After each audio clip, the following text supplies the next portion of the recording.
So I'm going to go through a kind of not a quick series between the stages of the band standing, and then also go through some of the actions using the stability ball so you can get creative ideas. Of course, sitting on a stable environment is good. You can also do the band standing on a Bosu ball, a piece of foam, something unstable, all of those little variations. It's one thing really fun that I've been learning in the NASM training, just those little points of stability make a difference. But let's start with the very beginning, which again is the band, the integrative band I call it, and the idea of just the breathing. I'll do 5 in-breath exhales, 3, 4, 5. And you can decide what number works for you. I'm just going through, again, a series so you can start to see how to work with it and integrate it into an awareness that then later will feed into your practical life. So from there, then I start with the idea that when I breathe in, I expand my arms. So I move on to the arms as I go. I do an opposition of my in-breath, which wants to, in a way, push me back, to countering that with my arms extending. So 1, 2, 3, 4, 5. And you notice that when I exhale, I still keep a connection. I don't go inhale and then drop the connection. And inhale and drop the connection. I'm looking at how that I stay connected in the inhale and the exhale. It's like when you're working with fitness, you're looking at 3 phases in a way. The eccentric, which is tension and the lengthening of the muscle.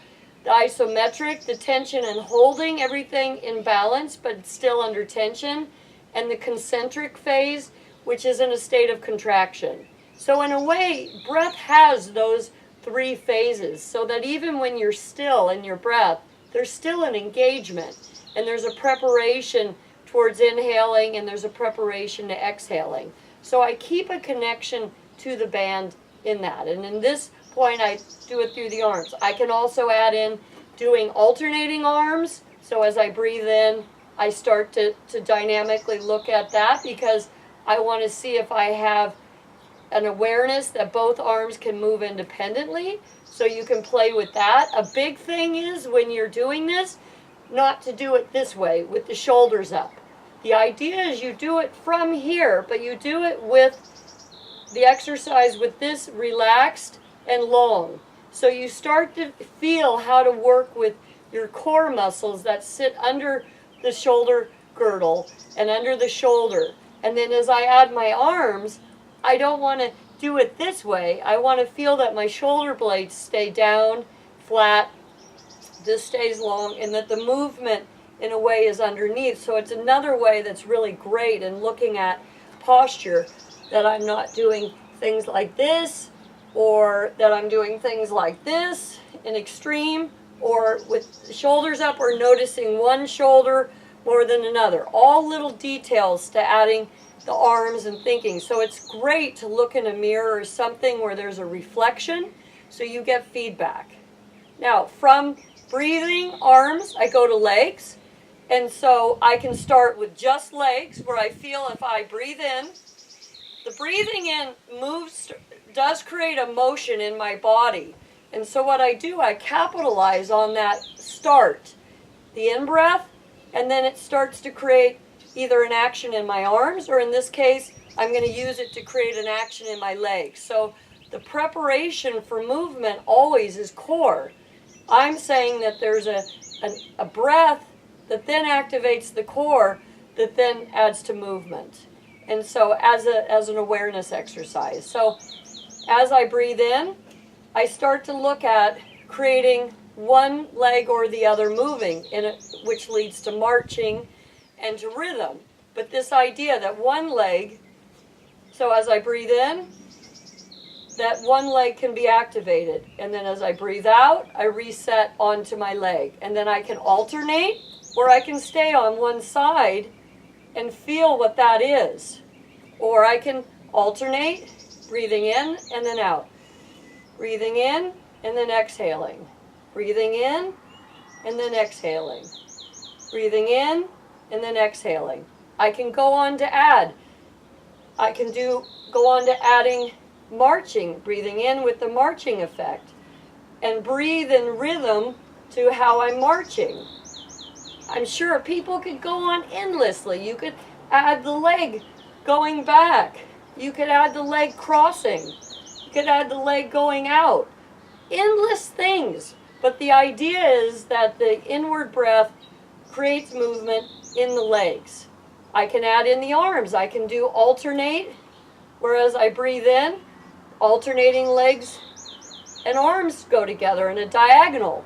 So I'm doing a cross training in a way of awareness and balance, sneaking balance in there, weight distribution, fitness, core engagement, all of those things, starting from the breath, arms, and then legs.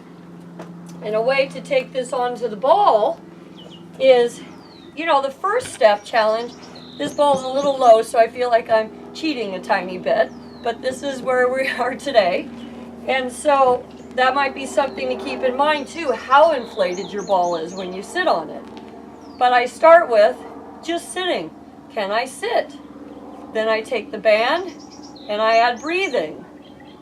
So 1, in, and then out. Breathing in, and then out. Breathing in, and then out. How I can add my arms as I breathe in, and then out. Breathe in, and then out. And again, I'm watching that I'm not doing things like this, or tipping, or something, because again, the ball requires that I have a certain degree of stability.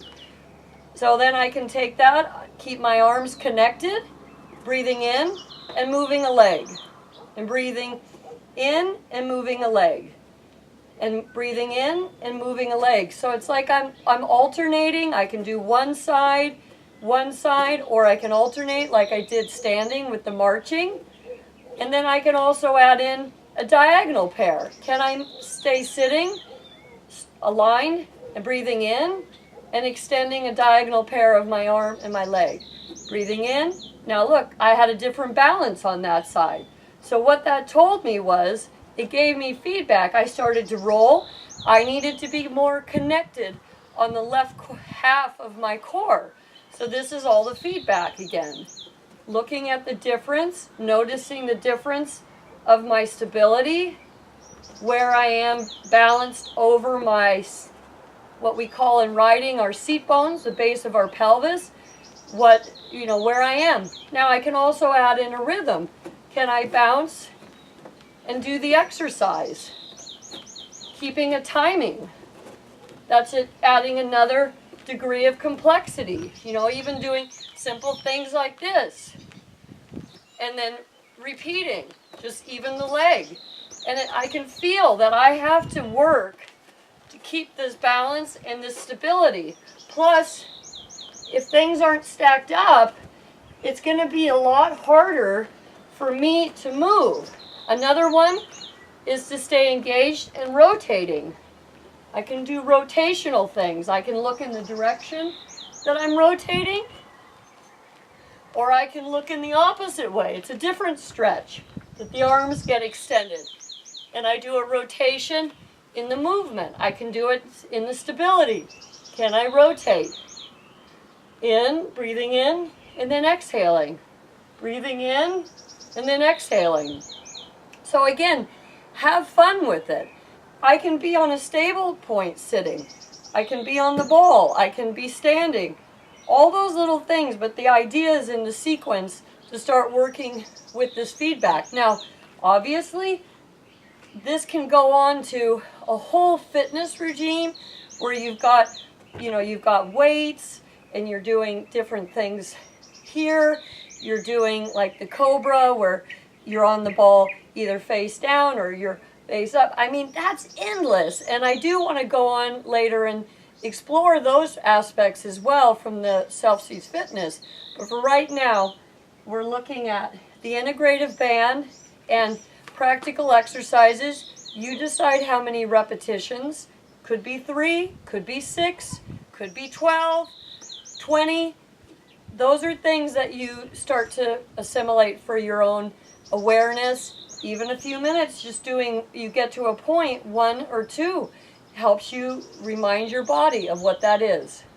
Thank you.